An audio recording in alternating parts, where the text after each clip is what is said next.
We probably use wireless internet and routers every day without thinking much about them. But once you're confronted with actually purchasing and setting one up, it tends to become overwhelming. Here are a few tips to think about while you're purchasing a wireless router, and also a few tips on generally how to set them up. First, you should figure out what you'll be using your router for. General home use, gaming, heavy uploading and downloading, just to name a few.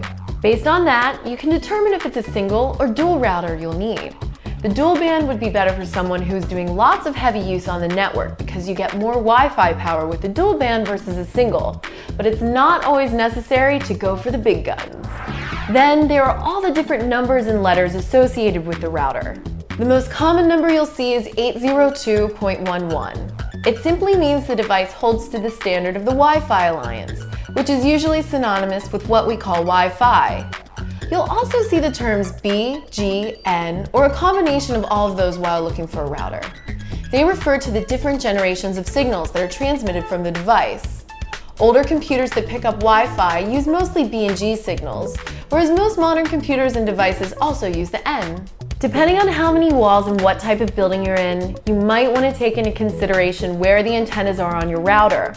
Mine is built in, which is fine for general home use, but something with a little more power could be the best choice if you're trying to send the rays through thick cement walls or multiple rooms. Another thing to keep in mind is security, and some routers offer more than others. You can sometimes determine when a user can visit certain websites using the router software, or some offer you the ability to create multiple SSIDs. Okay, so we've covered the basics of wireless routers, and I'd like to show you quickly how to set one up. First, you need to get an internet connection from an internet service provider, which is referred to as your ISP. It's offered in a variety of different ways, such as DSL, cable, or yes, even still through a dial-up modem. Secondly, you'll need to purchase a wireless router, and I've included some links that will help you determine which routers are the most up-to-date and best to purchase for your needs. Once you've got both of those components ready and an Ethernet cable plugged in, you're good to go. Plug in the router, and you should see an unprotected wireless name that corresponds to the brand of the router pop up.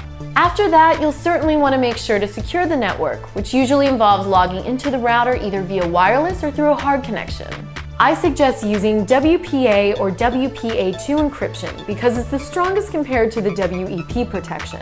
Make sure to choose a secure password because it's pretty easy to have your wireless network broken into, which could expose your personal information. These are just the basics, but they should get you started and on your way to wireless freedom. I'm Ellie Rountree, and this has been Rocket Boom Tech.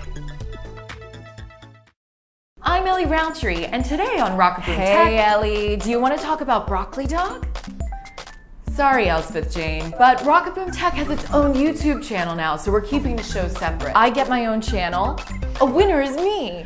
Make sure to subscribe to our new Rocket Boom Tech channel to stay up to date with my latest episodes.